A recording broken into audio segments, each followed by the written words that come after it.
Good morning, students. This is the second chapter of our history of class 10th, The Rise of Nationalism in Europe. This is the second part, and in this part, I am going to explain to give you the introduction of the chapter, The Rise of Nationalism in Europe. When we studied this chapter, then we realized that first of all, there is a need to know that how the feeling of nationalism started among the people of European nations or the surrounding countries in Europe. So, as in the earlier section in ninth class, you have studied about the French Revolution and it was started in 1789. So, from the French Revolution in France, the journey of nationalism in Europe started. So, in introductory part, you come to know that how the feeling of nationalism started in the European nation with the help of French Revolution. So, once again, it is necessary to understand that how the people come together in French Revolution in France, because it is related to the nationalism, the rise of nationalism in other European states. Now, as you know, the French Revolution and the idea of the nation. The idea of the nation, it means that where the common people who are engaged in a different sorts of activity, economic activity, who were having the different you can say educational background, how all types of people energized with one single idea that they belong to the same nation, and if they belong to the same nation, then why they cannot enjoy the equal and the same opportunity and the equality among themselves. So here we are going to give you the more details how the French Revolution became one of the most starting point, the rise of nationalism in Europe. Now here the first clear expression of nationalism came with the French Revolution in 1789. After the revolution, the political and the constitutional changes led to the transfer of sovereignty. It means exercising power of rule from monarchy to a body of French citizens. It is important to note down that when we trace the history that how the French Revolution started in 1789 AD, that what is all about it, that why they started the French Revolution. The French people started the revolution, that the first thing they want that there should be a changes in the political field and as well as their constitutional frame, that under the constitutional they want the people of France wanted that all the exercising power which were exercised by the ruler or the monarch or the king in the France, they have to be shifted from the monarchy to a body of French citizen. It means they want democracy, that all the constitutional changes should be in the favor of common masses. There should be equal justice for each and every section of the society, and there shouldn't be the monarchy system. As you know that monarchy system is favor in the first estate, second estate and third estate people. You have studied it ninth class that how how in the France the third estate people were only responsible to give their taxes, their revenue time to time to the monarch. So the common people wanted that through the constitutional changes, this monarchy system should be shifted from the monarch to the common citizen. The revolution of 1789 proclaimed that it was the people who would henceforth constitute the nation and shape its destiny. Yes, and during the 1789, it was the, you can say, proclamation by the people that the citizen, not only the monarch but the citizen, are equally important as whatever rules and regulation and restriction is drafted by the monarch to run the estate is not only for the king, but it is belonging to the all country people while they belong to a different estate. So it is only the people came to know their power, their freedom and their importance as an individual, as a, you can say, as a equal citizen, that they said that in 1789 they realized, the French people realized that whatever constitutional changes should be there, they should be in the favor of each and every section of the society. And here the people are so much important to frame the future of the nation and its destiny also. It means if we want the developed nation, if we want the surviving nation, then it's important that their citizens should be equally justified in the different segment of their life. First of all, the importance of citizen should be there in a country. Then automatically, if the citizen are feeling secured, if we are feeling that we are equally judged on the basis of our caliber and our talent, then definitely the country will develop and the country will run smoothly. So that is how that in 1789 the French people charged with the feeling of revolution to establish democracy, and the French Revolution is the main starting point to spread the feeling of nationalism, and it is the starting point of the rise of nationalism in Europe. Now the question arises that how the French people create a sense of collective identity. Yes, it is not an easy task that anybody will say that we belong to a same nation and we all are equal. To say something and to implement something is totally different. So how much effort the different people in France, you can say, done to get the idea that they all people belong to the same identity, and their identity is all about that they are the French people. So what they have done to bring up such a great idea that they all people charged with the sense of collective identity, that they all are one who belong to the one single nation. So what they have done for to achieving the collective identity among the French people, how they united all the French people to get the one idea that they have to fight for their democracy.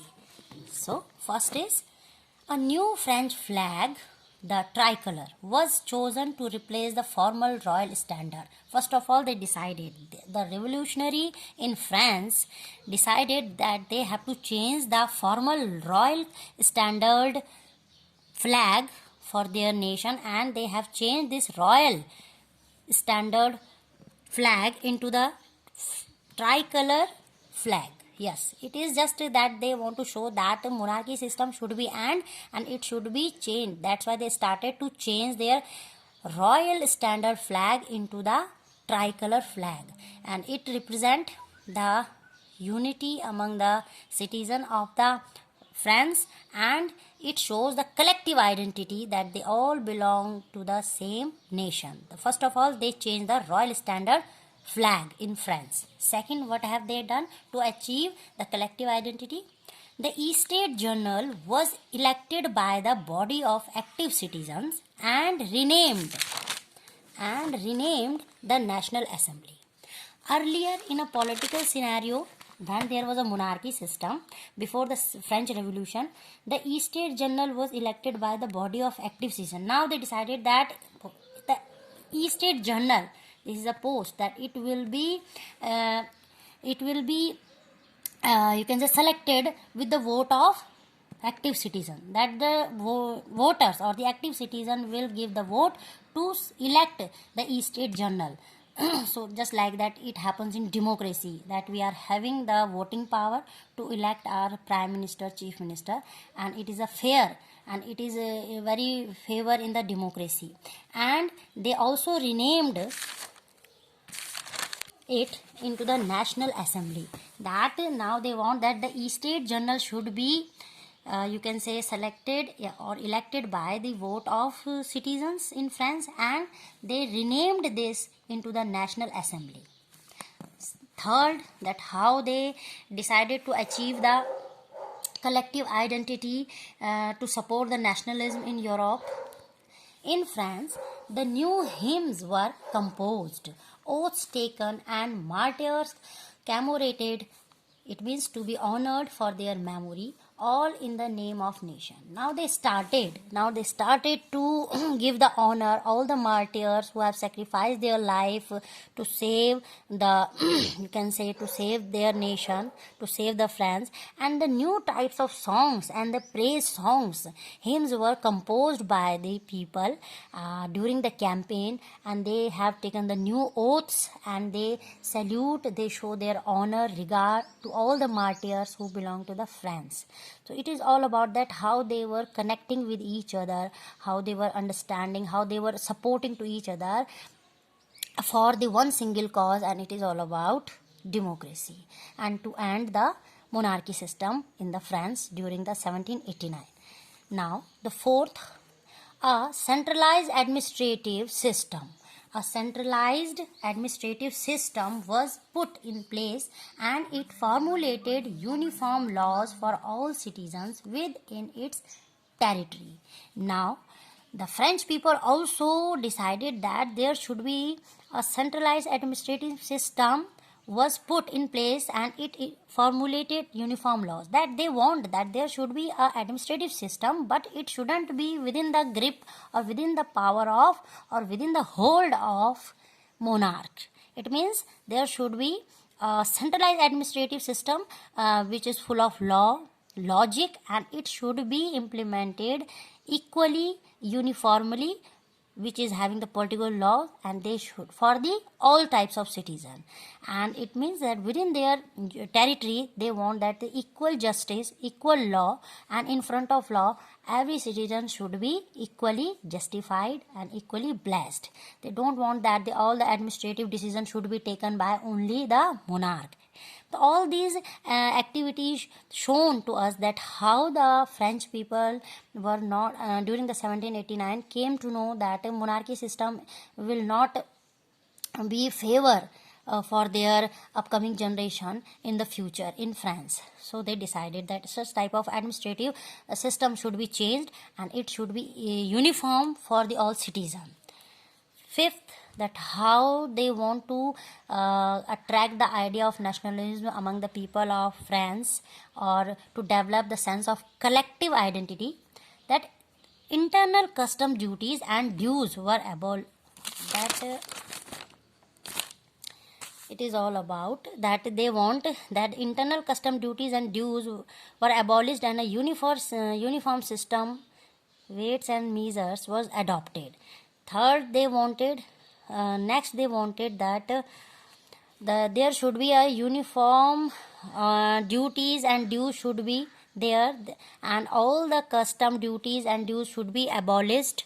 There should be a uniform law for weights and measure should be adopted, which should be in the favor of every citizen of France. Now, next, what they have done to achieve the idea of nationalism, or to get the idea of one single nation, that regional dialects were discouraged, and French, as it was spoken and written in Paris, became the common language of the nation.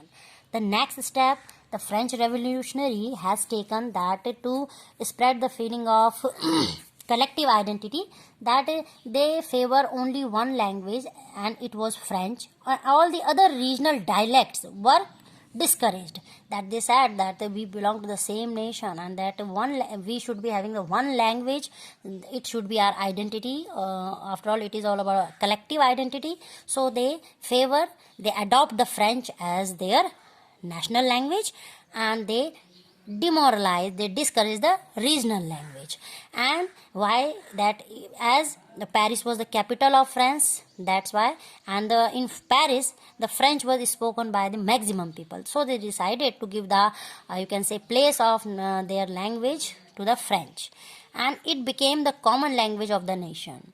During the 1789, the French language became the common language of the France. So these all are the steps which was taken by the French people to create a sense of collective identity in the, you can say, France during the French Revolution. Now, that is after 1789, how that after the French Revolution, how once again Napoleon came there, he invaded Italy and the other territory of France, and then once again by him he favored the monarchy system. Now once again the certain territories of France also came under the Napoleon rulership, and once again they were compelled to favor the monarchy system in Italy, in Switzerland, in so many other territories of the France. Now, it was in 1797 Napoleon Bonaparte captured Italy, and in 1804 AD he introduced Napoleonic Code or Civil Code in Italy.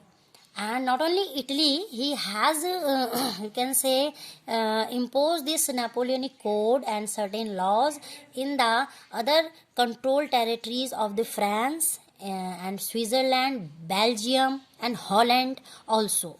So after introducing the civil code, that it was clear that as a monarch, as a ruler, Napoleon was not in the favor of democracy or nationalism spirit in European countries. He wanted to continue monarchy system in Italy and the other territories also. So while up to the 1970s, the activities and campaigns of nationalists moved into Holland, Belgium, Switzerland, and much of the Italy from France. Now, but up to the 1970, the nationalism feeling, the democratic feeling has crossed the France, and it reached in the other European countries like Holland, Belgium, and Switzerland, and much of the Italy also, and the France. So you know that France, so it has started that now these countries people were so much aware about the nationalism spirit, and they also wanted to favor the democratic rule in their countries and in their territories. But 1970s, and after that in 1997 Napoleon Bonaparte conquered them. even the french armies even the French armies began to carry and spread the idea of nationalism in other parts of Europe.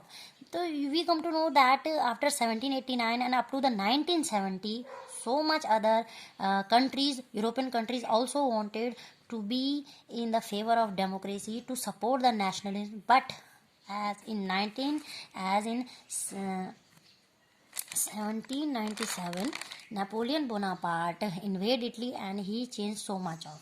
Now, although Napoleon was a ruler and wanted to continue rulership system in Italy, yet he has done so many advancement and development through various changes and reforms in the areas controlled by him in France also. That one side, it is okay that Napoleon Bonaparte was not in the favor of nationalism or the democracy, but as a ruler he has done so much of advancement in some areas, and which was not earlier present in France, in Italy. But he destroyed democracy in France. That is true, that he has destroyed totally the democracy in France, which was started through 1789 revolution. Yet he has done so many advancement and various changes in trade and commerce, which was so beneficial during his rulership. Now, main points of Napoleon or Civil Code of 1804. That in 1804, the Napoleon introduced a Napoleonic Code. It was also known as the Civil Code of 1804. That how he has drafted this code, what was its objective, what he has achieved, how smoothly the trade and commerce flourished under the Civil Code of 1804, you come to know. All the under this Napoleonic Code, these are the main points. That now, after the implementation of Civil Code of 1804, all the privileges, it means comforts, freedom and luxuries based on birth, were taken away. Means no special treatment was allowed by the code on the basis of family, royalty or background, etc. It means Napoleon, although he was a ruler, he was a monarch, but still he said that in the society he never wanted that the people should be judged on the basis of their, you can say, background, on the basis of their money or on the basis of their royalty. They should be equally judged It was the very first point of this Napoleonic Code. Second, everybody will be equal before the law. Although he was a monarch, but he said that there should be a civil uniform law for each and every section of the society, and he said that law is supreme and everybody will be equal before the law. The third thing, right to property was secured. He was in the favor of right to property, as if somebody's father is having so much of money, then automatically it will be transferred to his sons or the grandson. So he was in the favor of right to property. The next point of this code, that this code also exported to the regions under French control.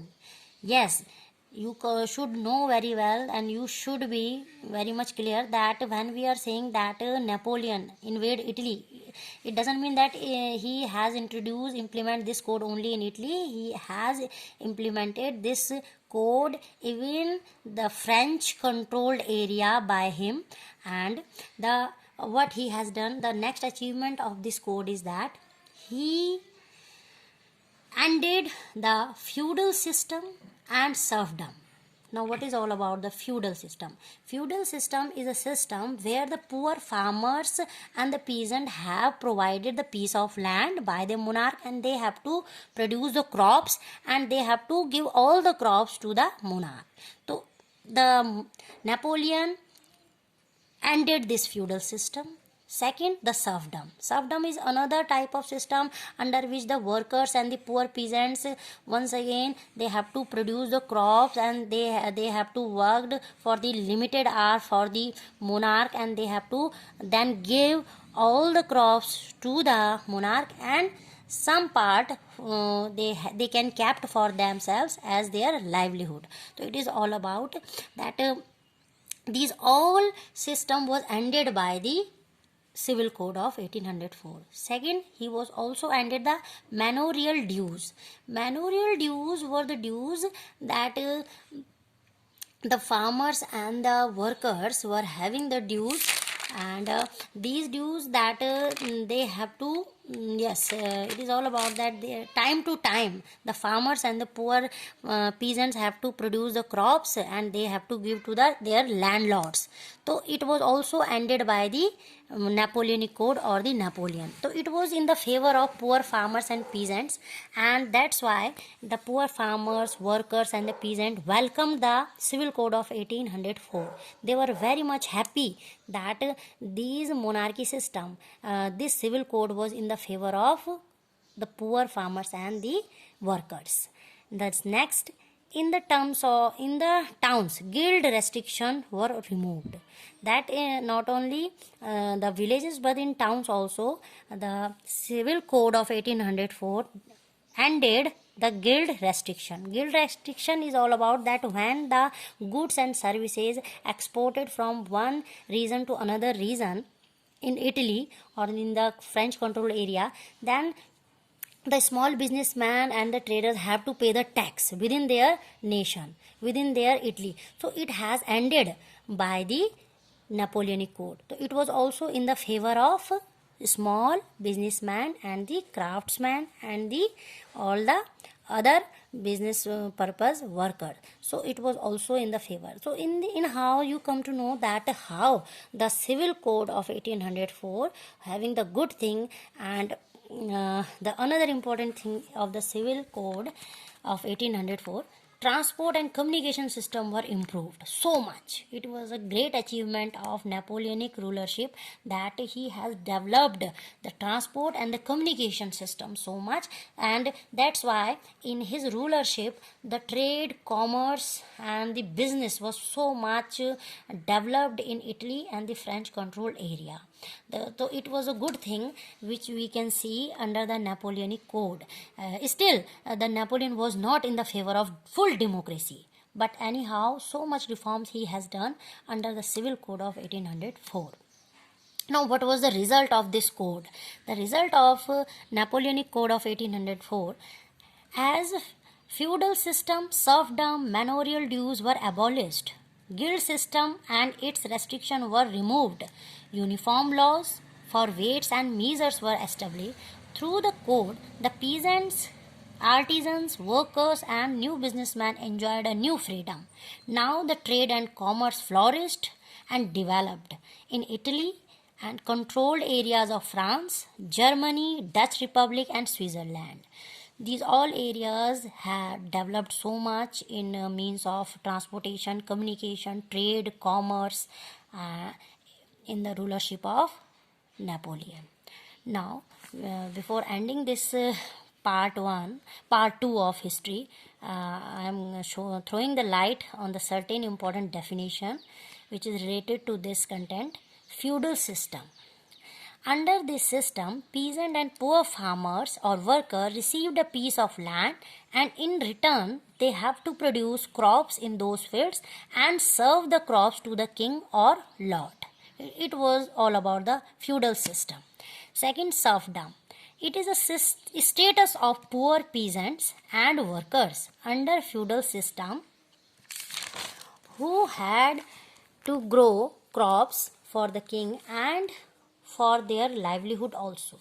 They were called serfs. Their working hours were limited as they were not full-time slaves. So this is the difference between slaves and serfs, that their working hours were limited while the slaves have to 24 hours they have to be present in front of monarch. Now the third, the manorial dues. Under it, the farmers and peasants had to serve their crops and grains to their landlords time to time. That it is all about their revenue collection or the tax. That time they were not having so much of money. In terms of their wealth, the poor and the landless farmers are having only crops. So they have to serve their all crops in the hand of their particular landlords time to time. And these manorial dues, serfdom condition and feudal system was abolished, was come to an end under the rulership of Napoleon. Under which code? Under the Civil Code of 1804. So it is all about the second part of our second lesson of history, class 10th, the rise of nationalism in Europe. So I hope you are daily doing your homework, noting down the important content as a form of notes, and I have given you homework also. And in homework, many of the students asked me to do the NCERT question also. So I have told them that meanwhile I am attaching the NCERT question with my topic.